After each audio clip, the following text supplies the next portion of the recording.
introduce Professor Shaun Gallagher.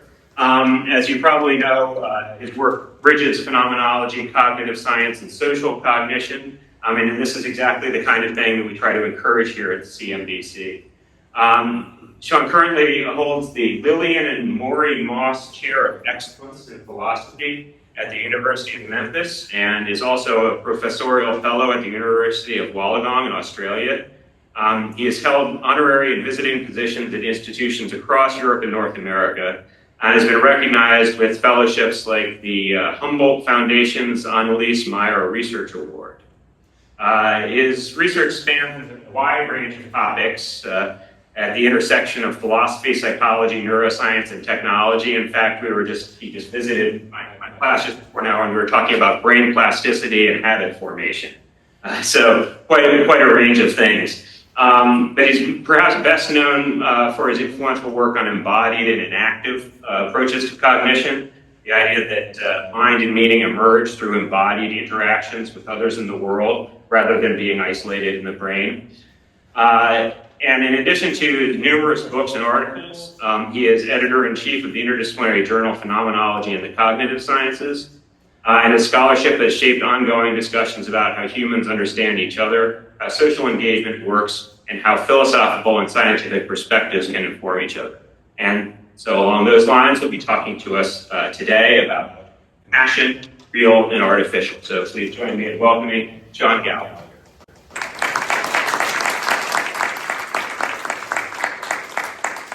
Well, thank you very much for that introduction. Thanks for inviting me. It's a pleasure to be at Emory. I've been here a few times before, but every time it's a pleasure. I'm going to, talk about compassion, and the title is here, Real or Artificial. I will, towards the end of the talk, raise the question about whether there could be something like artificial intelligence systems that are compassionate. And I'll explain my motivation. But basically, in this talk, I'll try to outline this paper that was published in Trends in Cognitive Science last year, called The Pattern Theory of Compassion. And I have two co-authors that I need to credit, and that's Antonino Raffone, who's a psychologist at the University of Rome, and he specializes in Buddhist psychology, and Salvatore Aglioti, who's a well-known cognitive neuroscientist who's also at the University of Rome. And they really sort of got me interested in this question. I haven't worked a lot in the area of compassion. I have written about empathy, however. I've always been thinking about the difference between things like empathy versus sympathy versus compassion. And that's definitely one of the motivations for writing this particular article. It seems like across the literature you can find conceptual equivocations among these different concepts: empathy, sympathy, compassion. Sympathy and empathy have taken on different meanings in your history from their earlier uses.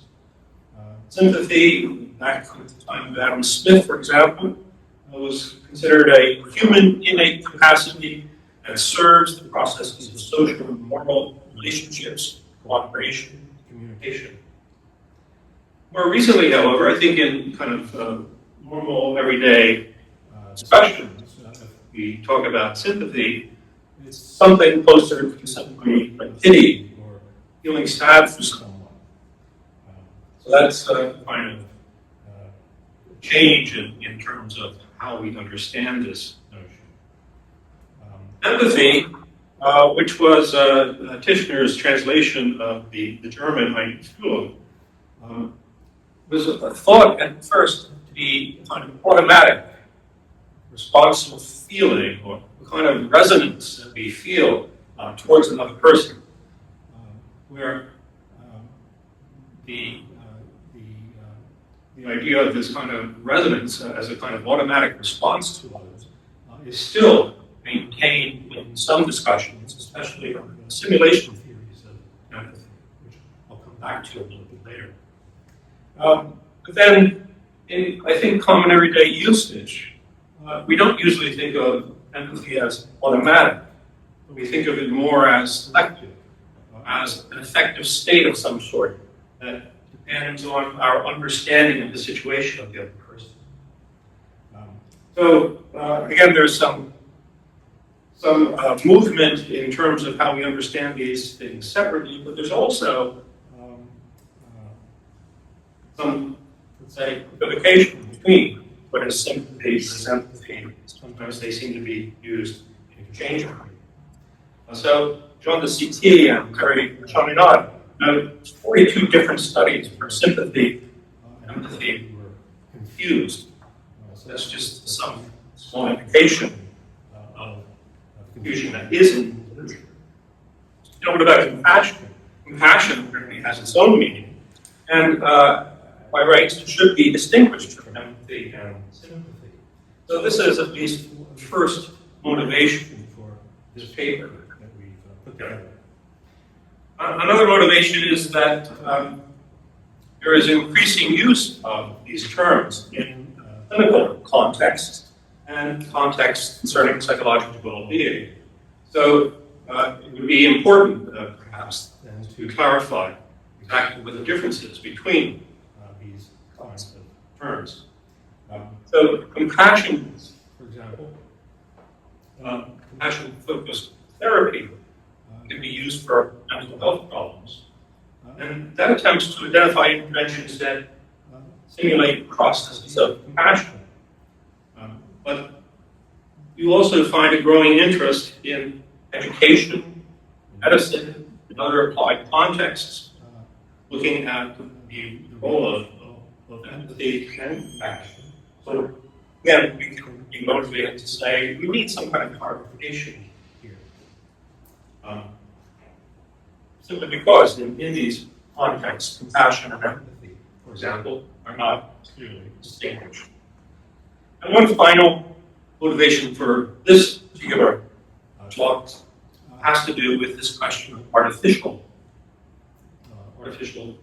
compassion. So this comes out of some recent discussions I've had at a Mind and Life meeting in Dharamsala, where computer scientists, we were all talking about artificial intelligence. And computer scientists also, Buddhist monks, were asking questions about how we could make artificial intelligence systems more compassionate. And the question then arose, is it possible to build an artificial intelligence system that has compassion? So part of what I want to do in this talk is address that question. And the strategy I want to work on here is the idea that if we have a good conception of what compassion is, and who has proposed this pattern theory of compassion, then we might be able to sort of straightforwardly answer the question, such as, can I create something like an artificial system with compassion? So here's an outline of what I'll try to get through. I'll start by talking about pattern theory of emotion as a kind of model that we can use in order to address the question of what compassion is. So then we'll look at the compassion pattern. Talk a little bit about neuroscientific evidence. Talk a little bit about contributions from training and practice. And then try to say more precisely what is the difference between compassion, empathy, and sympathy. And that pretty much summarizes the paper that I'm mentioning. We then move on to the question of whether we can create something like an artificial system with compassion. But first, the pattern theory of emotion. It would claim that emotions are complex patterns of bodily physiological processes, experiences, expressions, actions, which together make up an emotion pattern. As such, emotions are individuated by patterns of characteristics features. This is an idea that was developed under the title of differential emotions theory by Isser, and more recently has been taken up by other researchers, Albert and Evan, for example, in Germany. Isser, in his work, contends that a complex emotion consists of a pattern of more basic emotions.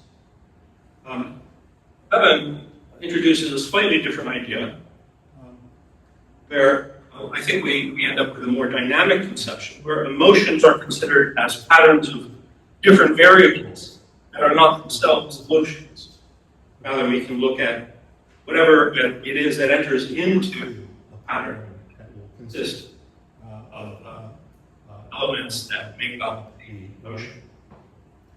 So here is Evan's proposal of different variables that we can look at and say, these belong to particular types of emotions. So he would say, there are, of course, with respect to emotion, there are physiological processes, autonomic activity, for example. There are also action tendencies, or actions that are motivated by emotions. There are also overt expressions, expressive postures and movements, facial expressions, gestures, vocal expressions, vocal intonations, for example. Oftentimes, but not always, there are phenomenal feelings that go along with emotion, or cognitive processes such as attitudes, shifts of attention, perceptual changes that can accompany emotions. So, for example, might be belittling thoughts about one's private cases of jealousy. And finally, intentional trajectory. That is, the perceived or remembered or imagined object or target of the emotion it's a target. It's an intentional object, basically, of what we are afraid of or in love with or what have you.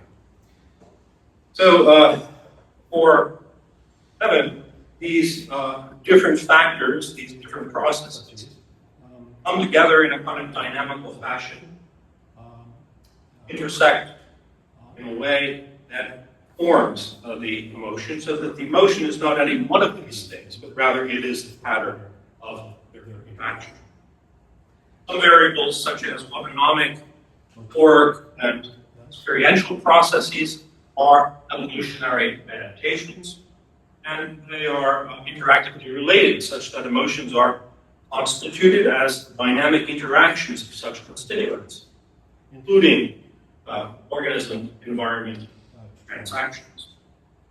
Isidore Ackerman characterized it as a recursive set of interactions among component processes that generate emergent properties, which would be the emotion itself. The variables can take different values and weights. Some are more or less likely to occur together, forming a typical pattern. Not every feature, and this is an important aspect here, not every feature is an essential component. Not all instances of anger, for example, involve aggressive action or action tendencies, or anything like narrowed attention. Some instances do, some instances don't. Also, the phenomenal aspect may be missing in subjects, for example, who are disposed to repress fear. So not all of these factors have to be present for there to be a particular emotion. One or more of the factors may be missing. There can still be a sufficient number of and organization factors to allow the pattern to be recognized as, for example, anger or fear. So that's just a very brief summary. And there's a lot more to say about the dynamical interactions among the various components here. But it's something of a model that one might use if you want to try to think of, could we define compassion as a kind of pattern? And that's what we're trying to do in the article. So some psychologists define compassion as a unique emotion. And on this view, then one should be able to map out an emotion pattern that defines compassion. Alternatively, we can think of compassion to be something more like a practice that involves putting oneself into an emotion-like pattern of factors. The pattern theory of emotion, then, is a useful heuristic for developing a pattern theory of compassion without necessarily equating compassion with an emotion. So how we can start, I think, is to take a look at some of the literature and to see if there's something like a consensus list of components or characteristics. So we did this, and a number of different reviews suggested that compassion involves the following 5 aspects: recognition or awareness of suffering, feeling moved for those who are suffering. So recognition and then kind of feeling being moved for that. Appraisals, cognitive appraisals of the situation of the other person and one's own ability to respond and tolerate stress. Or being motivated to act or acting to alleviate the suffering. 5, activation of neural and bodily systems that drive such motivations and actions. So these are components suggested by Simons and Thomas, which they summarize here. Say, although we see compassion as involving a pattern and specific response, we do not see the components listed here as serial or occurring in temporal sequence. We also do not consider the processes underlying these components to be wholly independent.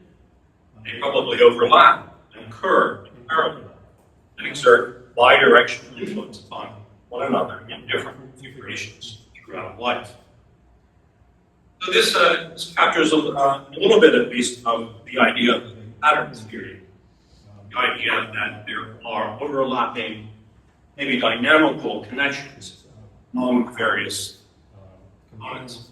Not all the components are necessary for there to be the phenomenon. We can also look to other sources, including Buddhist psychology, for example, to develop a more comprehensive set of variables. Although various theories may claim that one or more of these factors is central or maybe essential to compassion, the pattern theory wants to leave this an open question and still offer some clarification about the nature of compassion. As in the case of emotion pattern, we want to say that not all factors are necessarily present in all instances of compassion. What is central in the compassion pattern is that some set of variable processes and their dynamical relations form a particular recursive arrangement of processes that constitute compassion.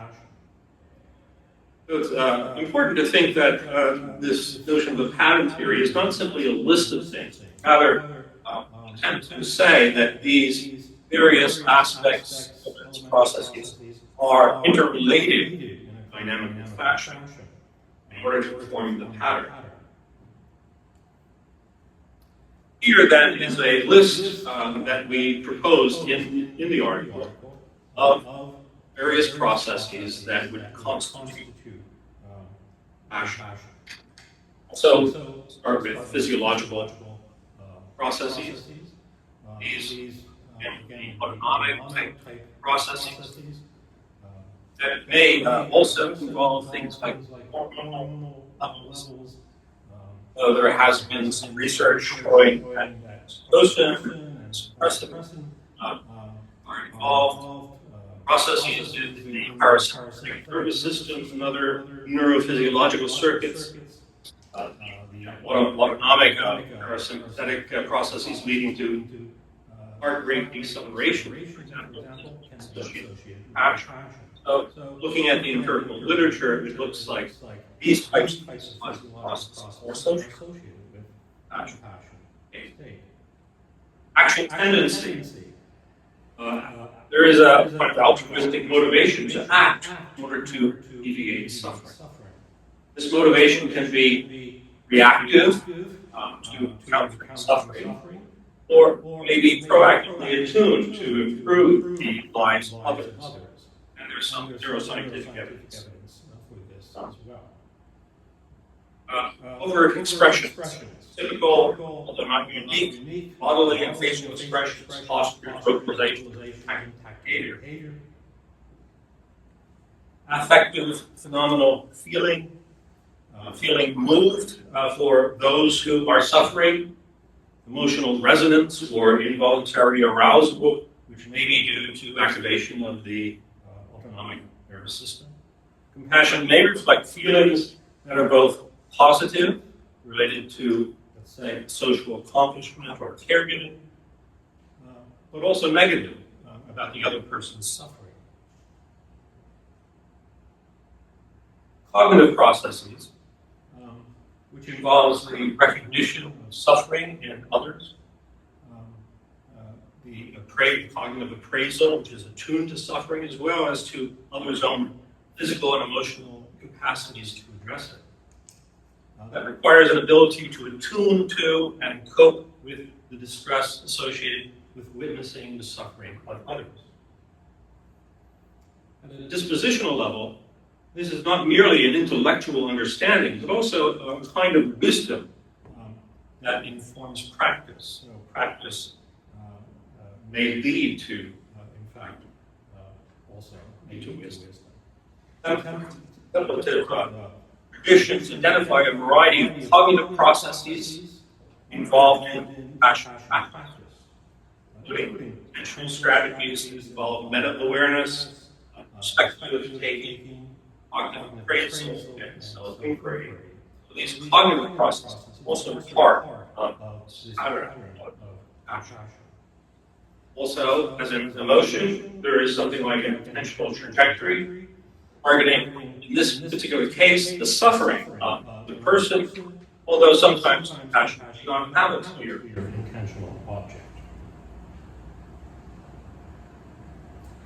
Also, emotion regulation processes, reflective and emotion regulation competence. It maintains a mental balance capable of steering a course between avoidance of pain, suffering, and emotional reactivity involving empathic stress. So, being careful not to sort of get burnt out through this process. This type of regulation can be achieved by mindfulness training aimed at cultivating non-judgmental or acceptance-based attention to experience at the present moment. Also, I think important is this kind of orientation towards the other, self-subjective orientation, relational attitude that extends beyond the self to others. This orientation is not constrained by qualities such as emotional closeness, trust, or kinship. Compassion allows for relationships that go beyond such relationships, and it can apply to, for example, out group members. So in Buddhist practice, compassion is said to involve equanimity. This seems to be an important aspect of the characterization of compassion.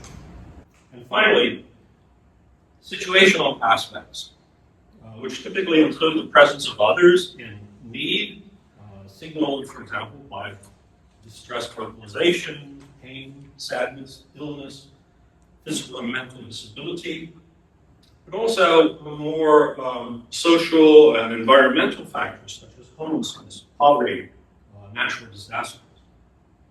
So taking into consideration not just one-on-one with one individual without a context being involved, we have to think about compassion, attitudes towards others as being contextualized in social and environmental ways.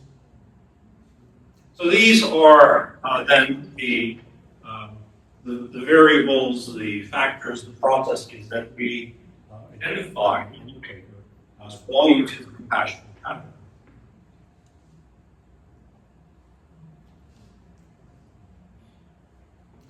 This, we didn't pull them out of the hat or just pick them up out of nowhere. We drew from a large literature and diverse literature looking at in psychology and neuroscience, also Buddhist studies, so forth. So these are just basically a list of some of the sources for how we arrived at this process. Salvatore Aglioti is a neuroscientist, and so he definitely wanted to think about this from the perspective of a scientific approach. And here I'm not going to say a lot about this, except what we tried to do was look at the various factors that we identified as being part of the compassion pattern and ask if there are neural correlates or processes going on, brain processes that seem to correlate with some of these different things. And so we, again, looking at the literature, we found a lot of connections being made between activities in various parts of the brain. We'll talk a little bit about that and some of these processes that we found in the pattern. So I'm just sort of trying to indicate what kind of strategy here that we were following. One thing that was noted in the literature is the involvement of the anterior cingulate cortex and the anterior insula in compassion, reflecting a close functional relationship that seems to bridge cognitive, affective, and behavioral contexts. And that also is interplaying with autonomic processes at the same time. So one hypothesis is that the anterior insula plays a key role in the sensory and phenomenal feeling aspects of the compassion pattern, and the anterior cingulate cortex in the motivational, action-related aspects. So these areas also interact with the autonomic processes and hormonal regulation. They interact also with the limbic network and executive control areas in prefrontal cortex, basically in modulating these networks that are seemingly located in cognition, emotion, and interpersonal processes. So again, this all suggests a kind of dynamical set of interrelations among the various processes that we're identifying as part of the pattern. So part of the reason we're looking at the neuroscience is to find evidence for this kind of dynamical interaction among the various processes. Also, the midbrain perioccipital ray area. So this is an area, subcortical area, which developmentally supports mother-infant attachment behaviors. This is at least plausibly implicated in caregiving orientation towards those who are vulnerable or suffering. So there's been neuropharmacological and neuroimaging studies that highlight the combined influence of neural and hormonal influence on compassion behavior. Hormonal system may reflect the dynamic linking with other core physiological processes of the compassion pattern.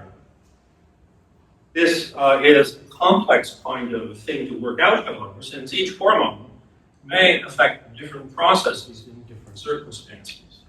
So, for example, increase of plasma oxytocin levels are contingent upon acute psychosocial stress, but it can be modulated by training. When stress contingent oxytocin levels increase after short-term compassion-related meditation. So there's this connection between the neurochemistry and the phenomenon of compassion. And Tonino, my other co-author, Tonino Raffone, who's a psychologist, is very much interested in practice rather than the neuroscience. But he also is someone who is interested in trying to pull together in a kind of interdisciplinary way a conception of what compassion actually is. So he points out that the concept of compassion highlights the importance of integrating the training of attention, mindfulness, attitudes of equanimity, related emotion regulation skills. That is to say, if compassion is the kind of pattern that we say it is, then training has to sort of pay attention to all of these different factors in some fashion. And this is the positive part of the training. There's also this deconstructive idea that he proposes of undoing various habitual patterns that may interfere with compassion. So the contemplative traditions that he works in promote medical awareness, heightened awareness of thinking, feeling, and perceiving. He offers this kind of diagram to suggest different factors that might enter into the kind of practice area of compassion training and also therapeutic uses of compassion. I'm going to talk about the details there. In any case, it all seems to speak to a kind of dynamical integration of the processes of compassion in compassion training. And this may, it's suggested, may underlie this kind of holistic effectiveness in improving psychological well-being, including a number of different processes that are pointed to. So the having to do with stress-related immune response, mental and physical health, positive affect, empathic responses towards others, positive emotions, social behaviors, and so forth, and so on. All of these being the effects of some of this type of training, at least in literature, it's posed in that way. Okay, so at this point then, the question is, can we use this notion of a pattern of compassion to allow for a distinction between empathy, compassion, and sympathy? So the strategy could be that, well, let's just compare between different pattern theories. We have a pattern theory of empathy, a pattern theory of sympathy, and a pattern theory of compassion. We should be able to sort of see common traits and the differences at the same time. Now, part of the problem is no one has worked out a pattern theory of empathy or sympathy. So in the paper, what we did was we took a shortcut. And specifically, we took a look at simulation accounts of empathy and sympathy. This is the work of Frédéric Dennett, Anya Singer, and Pierre Aglioti.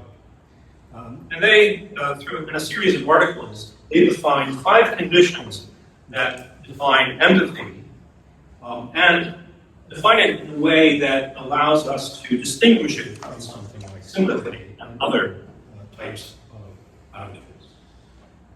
So the simulation account offers the following collectively sufficient conditions for empathy. So they would say that there is empathy if one is in an affective state, first of all.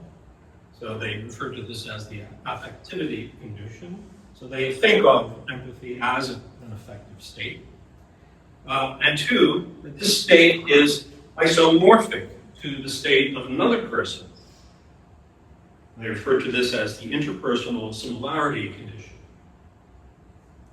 Third, that this state is elicited by observing or imagining the affective state of the other person.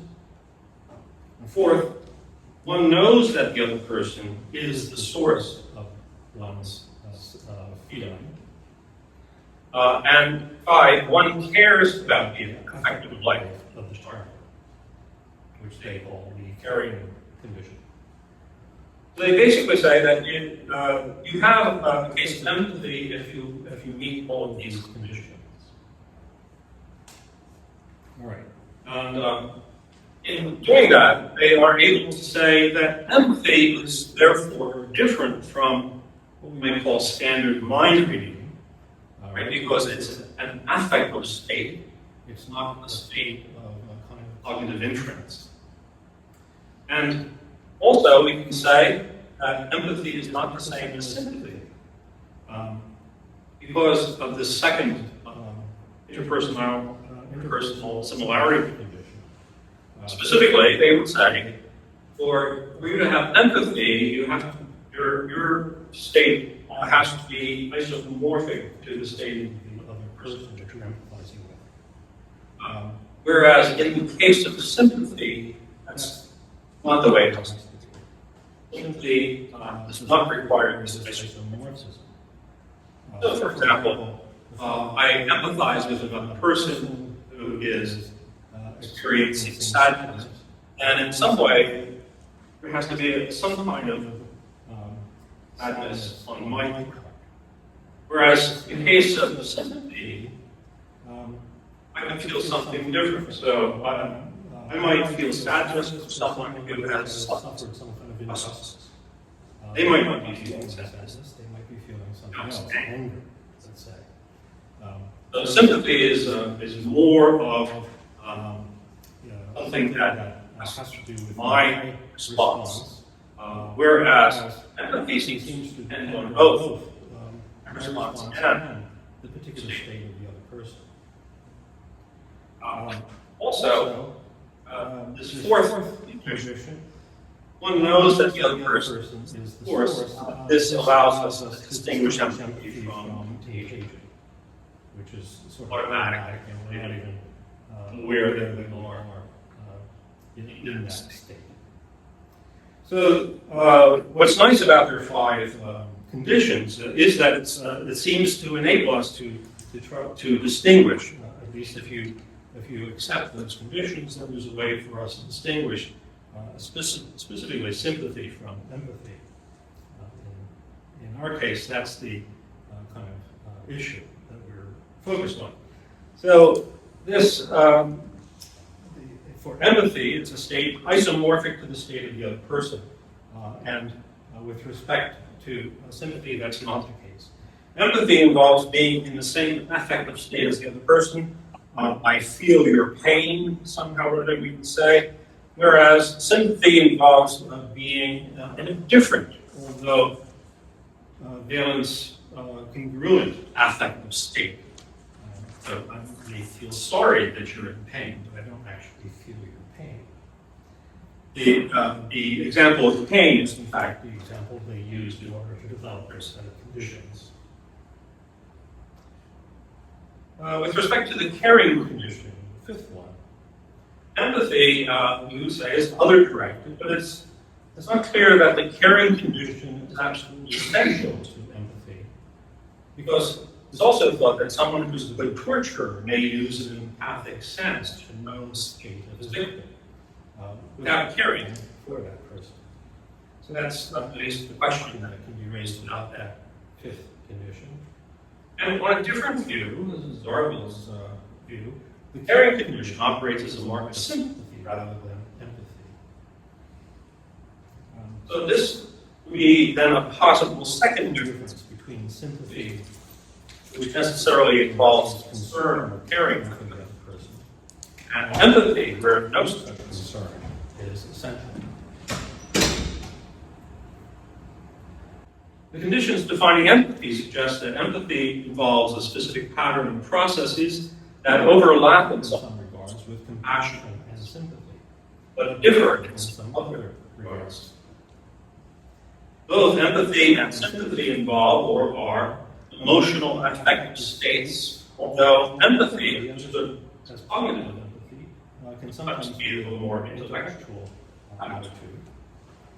Empathy, in contrast with both sympathy and compassion, requires a match between the empathizer and the target. That's the isomorphism we mentioned. The target of compassion is specified as suffering of the other person. Compassion itself is not a form of suffering, and in fact is a counterpoint attitude towards suffering. Right? So there is no isomorphism involved in that respect. Also, compassion, like sympathy, involves a caring attitude, which is not essential for empathy. Or at least on one reading. There are, of course, debates about all of these things, and that's of course part of the issue that one has to solve. But for our purposes, we want to focus on this question. How does compassion differ from sympathy? Looks like there are some good conditions that will distinguish empathy from sympathy. So the important difference between compassion and sympathy is that even if sympathy does involve caring attitude, such caring does not necessarily lead to action. It's designed to alleviate suffering. Whereas compassion involves motivation to engage in exactly such action.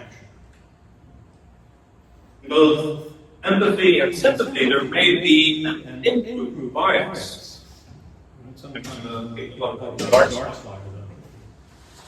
They may be discriminatory in regard to their intentional trajectory. Compassion, in contrast, is characterized by unity. At least this is the Buddhist view. This, of course, does not resolve all debates. There may be some disagreements about whether sympathy does or does not involve action orientation. I'm sure you can find people claiming that it can involve action orientation. There may be disagreements about whether sympathy necessarily lacks equanimity. And we might say maybe compassion just is sympathy with the kind equanimity attitude.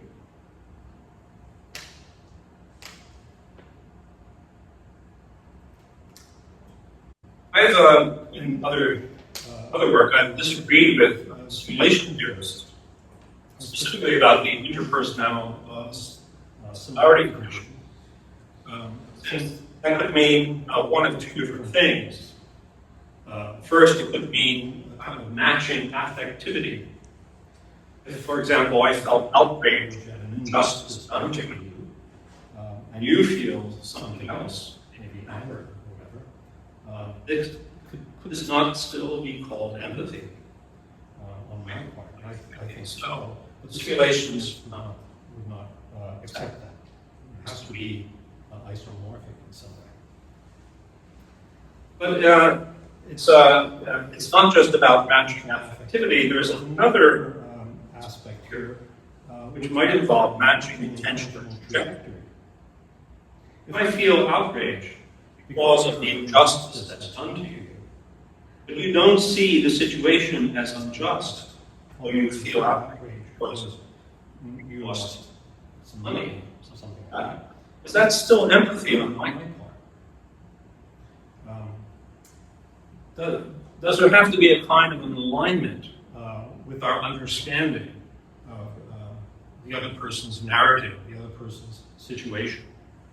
Right? If we misunderstand their situation or what they are feeling, does that interfere with the claim that I'm empathizing in some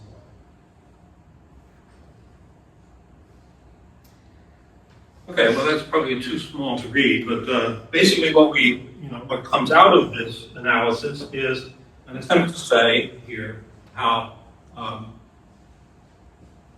empathy is different from sympathy, is different from compassion, and compassion at least involves equanimity, whereas that's not necessarily the case for empathy or sympathy.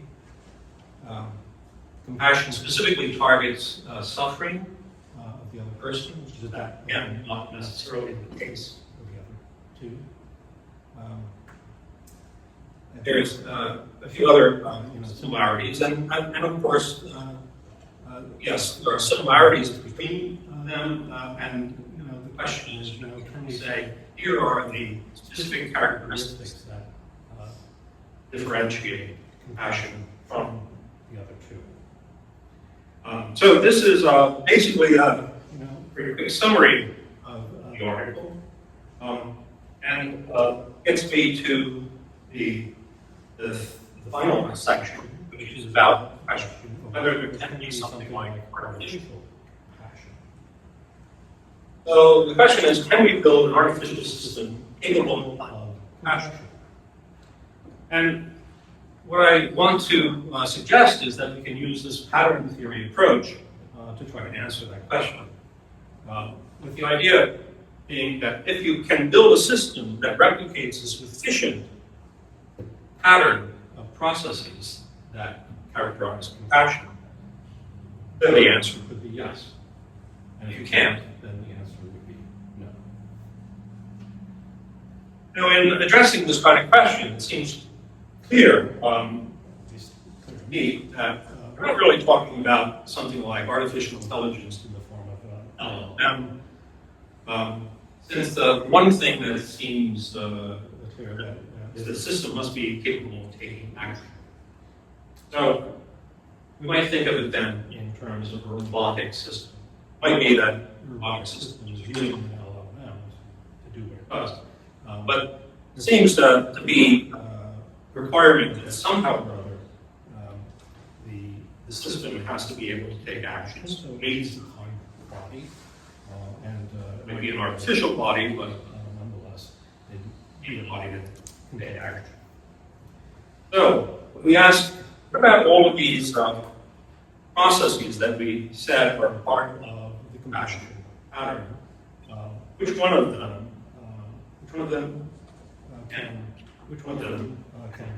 can be instantiated in something like a robotic system? First of all, I guess one thing we have to do is sort of bracket the question of phenomenal feeling. So far as I know, there is no artificial system that is conscious at this point.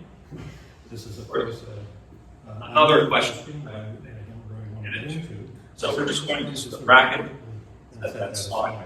But from the perspective of pattern theory, that's okay, because there's no claim that absolutely all of these factors have to be present in a system in order to have something like compassion.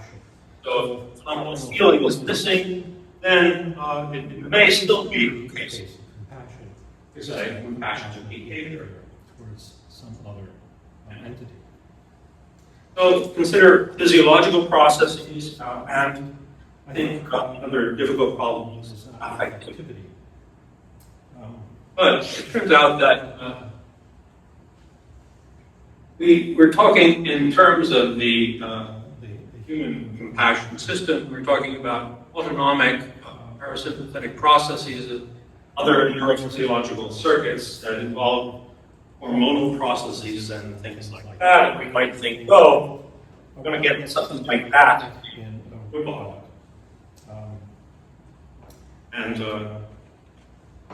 What we do get is some research that seems to be moving in that direction.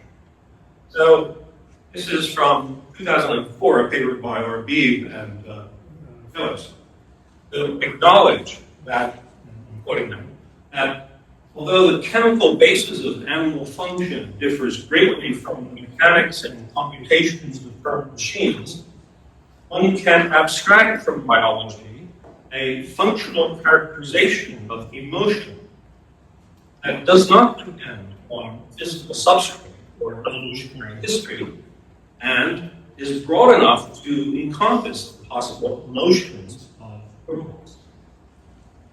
So they were expressing an optimistic conception of the possibility of building, let's say, artificial emotions in a robotic system.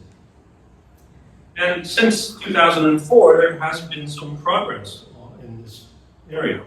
Researchers are actively developing artificial neural network systems that mimic the functions of the autonomic, sympathetic, and parasympathetic nervous system in social robots.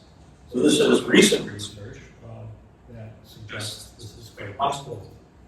Such a system would simulate an artificial neuroendocrine model that would control involuntary behavior of simulated heart rate and pupil size, with the aim of improving the robot's naturalness and responsiveness, especially in human-robotic interactions. This would also allow the robot to regulate involuntary processes, thereby addressing the whole concern about emotion regulation and response to environmental stimuli without explicit programming.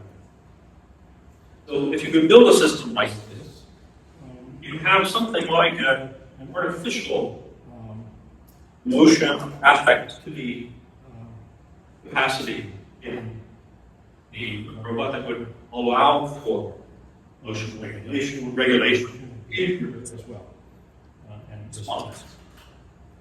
In this regard, it seems possible to create as if simulations of affective states that would allow the robot to express something like an emotion or the affective aspect of compassion.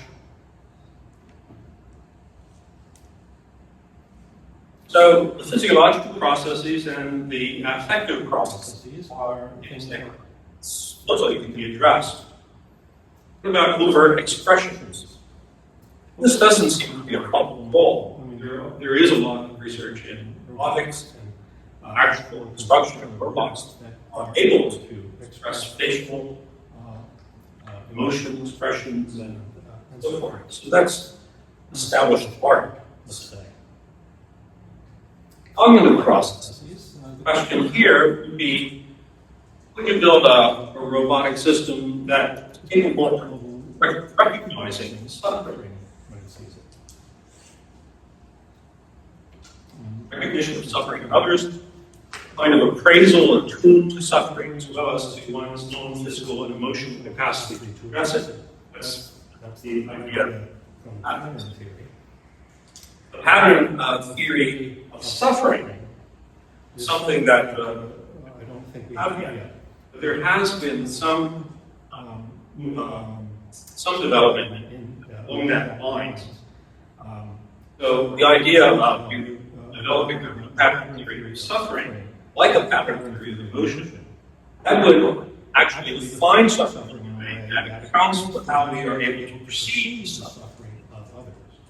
So if you go back to the pattern theory of emotion, some of the aspects that were listed in that pattern were, in fact, aspects like we see, facial expressions, and action tendencies. These are things we can actually see in the other person. So we can perhaps recognize a certain emotion, whether it's fear, anger, by seeing what's going on with the other person. And the idea would be that perhaps we could do the same with suffering, and we should train a system, or artificial system, to recognize just those signs of suffering. I say that there is the beginning of developing this. This is a recent article in the journal Pain, which is an attempt to sort of say that you can sort of talk about pain-related suffering in this way. And it doesn't give a full pattern theory of it, but it's sort of the beginning of one. And also, there is an ongoing Delphi study of pain-related suffering that is collecting, so to speak, from experts by experience, people who are suffering chronic pain and so forth. And basically collecting the kind of data you need in order to construct that theory of suffering. So that actually works out. And you might be able to say that recognition of suffering in others might be possible if we can get the robot to mean to precisely those aspects. Also, it seems possible to build a system that would be able to recognize the kind of limitations of someone's physical and emotional capacity to address the suffering of the other person. Perhaps this is even easier for a robot. Not have its own rich emotional life. It's capable of regulating simulated emotions more easy and easier to imagine. The notion of intentional trajectory, assuming cognitive recognition of suffering, then we're just talking here about instructions to tend to that suffering. And that would find the system's intentional trajectory. So that again doesn't seem to be a huge problem. Situational aspects.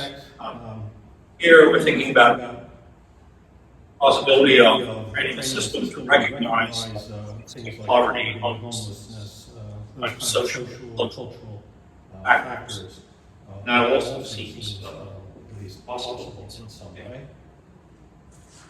Action tendency. Again, one might think this is not a difficult problem. If you see suffering, then do that. You have an instruction to do some action in response to it. Where X may be some action from a set of possible actions that would be addressing suffering.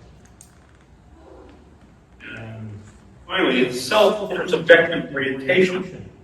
A robotic orientation not constrained by qualities such as emotional closeness, trust, or kinship. That seems to suggest that it would be, in fact, easier to build a system that would treat people in a unique fashion, not discriminate. But at the same time, that we might attain some kind of equanimity in this fashion. You might think that's not a very deep intersubjectivity here that we're talking about, but it's nonetheless could be a particular characteristic of a robotic system that it does treat everyone in the same fashion. Again, going back to the question of phenomenal feeling, on pattern theory, not every variable is a necessary condition. So, for example, some emotions may lack a phenomenal aspect. So, if a robot cannot experience a phenomenal feel of compassion, the question then is compassion behavior sufficient? Will we be able to sort of read that, no, this is an artificial system that expresses, behaves as if this is passion, and that enough. You might say, yeah, it's not real compassion. That's right, it's artificial compassion. That's exactly the kind of thing looking for, I suppose, in something like an artificial system. In any case, that leaves, I still think, a lot of open questions. Okay, so I'm going to stop there.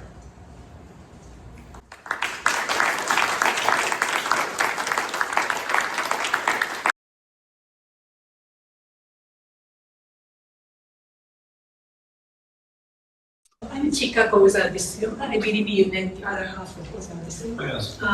I'm actually a primary cultural and social anthropologist, so I'm coming from a very quite different orientation, and it's so refreshing to here we're talking about actually operationalizing empathy and compassion at the level as a form of practice and action, because in the field of cultural anthropology, I think empathy, compassion are understood in the realm of affect, not action. So thank you so much. And I have two questions. One might be a very stupid question, but can you talk about empathy versus compassion?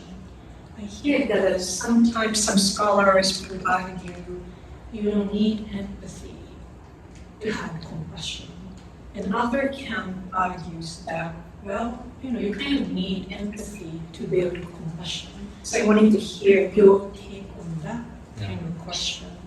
And second question is, it's very interesting to see compassion as a behavior. Is that sufficient? I'm thinking of it. But my whole understanding of compassion is, unlike empathy, compassion to me seems to have a moral fiber or moral value, because you have to recognize suffering in others and you have to have this aspirational wish to alleviate suffering from others. So I'm just struggling with compassion as a form of moral value. As two-level behavior. Thank you. Okay, thank you. Yeah, with respect to the first question, do we need to have empathy in order to have compassion? I guess one way one could approach that from this perspective is to ask, is there some overlap in the two patterns? If we have a pattern of empathy, and we have sort of ascertained and a precise what exactly is in that pattern, and then we look at the compassion pattern and ask, are there overlaps? It seems to me that there are some overlaps. They are different because there are certain different characteristics that sort of stand out. But one might say there's a sufficient overlap to sort of make the claim that, you have to have empathy, or at least when you do, put the thing this way, when you do have compassion, there is some empathy sort of built into that. So that might be one way to try to answer that question. The other question is about the moral. I mean, this is, it seems to be in the when I was following, there was this whole discussion came up about artificial systems of compassion. It's exactly the issue about ethics and moral concern that was at stake. These systems should be built systems that don't somehow or other express or have some kind of parameters that define it as an ethical system, if that's the right way to put it. So then we can think about that and say, what else is needed in order to have some kind of moral sensitivity or concern that we're talking about? What more is needed if in fact we are able to do, if we build a system that is able to recognize suffering and to respond to it in an appropriate moral, ethical fashion, then is there something missing still? I guess that would be the question. What do we think is missing? Some kind of moral feeling. Of course, if we're talking about feeling, then we're talking about phenomenal, and we're saying, well, the robot doesn't have that. So then it's just that question of whether we have a system sufficiently designed to be able to say it has some kind of compassion, even if it's missing something that we might think is important. But again, it's the question of, is that absolutely everything required in order to have a sufficient pattern to call it compassion?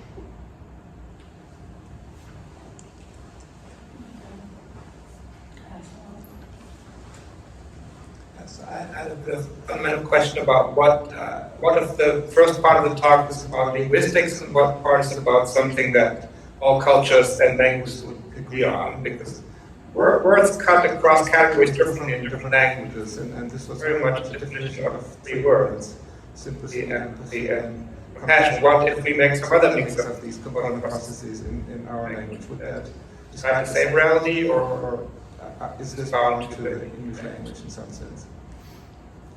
Yeah, it's a good question, and I don't know the answers to that. If we're looking at the particular components, of course we might have a set of words that signify those components in some languages, and if those components cannot be expressed in a different language or in a different culture, then we're probably talking about a different phenomenon, and maybe we have a different name for it. So then, I guess that would be fine. We have to do some kind of further analysis to see if there's a fourth or fifth term that we're going to try to distinguish, and why that would be important to do. Yeah, so I think that in principle, you could still use the same approach to sort of answer that kind of question. We go across cultures and do more work in terms of getting at those different attitudes. Very specifically, Nietzsche has the word Mitleid in many important considerations in his philosophy. I don't actually know how it was translated in English or whether it was consistently translated. To me, it seems to be a bit of a remix of empathy, sympathy, and compassion, and not really not what to one or the other of them. Do you have a specific comment on Nietzsche and Mitleid, or? I don't. I've been trying to distinguish these things rather than to sort of see them as all together. It's a good question. Thank you for the talk. I really enjoyed it, and I want to second saying I really like this approach of trying to figure out what the components are. But that also leads to the question of what are the boundary conditions of compassion. And I'm a developmental psychologist, but 2 questions that I think are related. One is, how do you conceptualize a lot of recent research in psychology of self-compassion? Because a lot of your pattern there doesn't quite fit with how you might think about self-compassion. And the other is, your category also suggests, perhaps correctly, that young children are not capable of compassion. They may be capable of empathy and sympathy, certainly, and a lot of good evidence that they are. But maybe compassion is something that develops across the lifespan.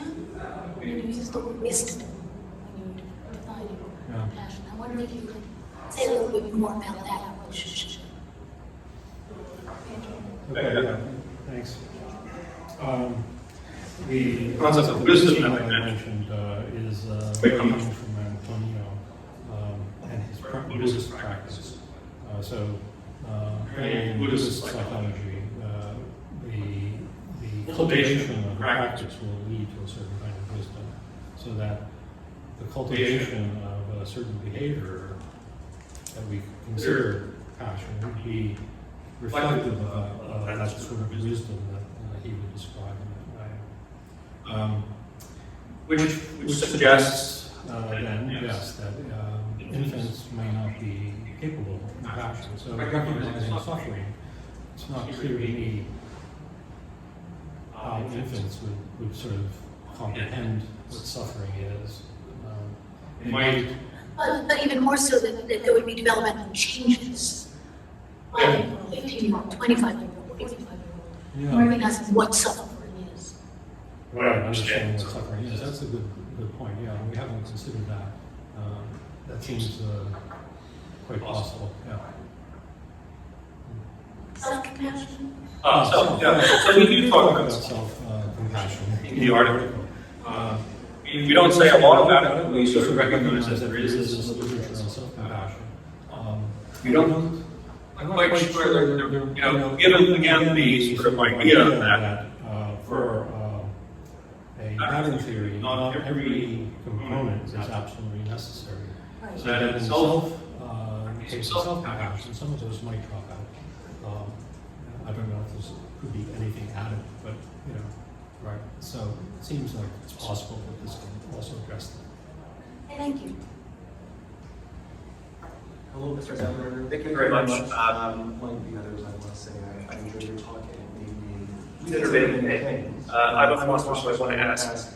It's a lot more technical question about the nature of this pattern theory of emotions. Following on from the previous question, how it fits into this recognitive element of compassion. So this recognizing in others some kind of suffering. So I wanted to ask, well, in some ways, do we have a pattern theory of emotion in ourselves when we're making these cognitive?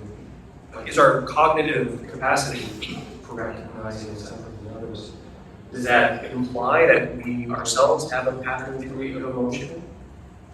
That's just a quick clarification. And if not, could you say more about this other term that you used, appraisal attunement, maybe to clarify how you see this functioning?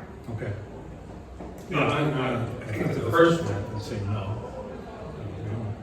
I don't think we have a pattern theory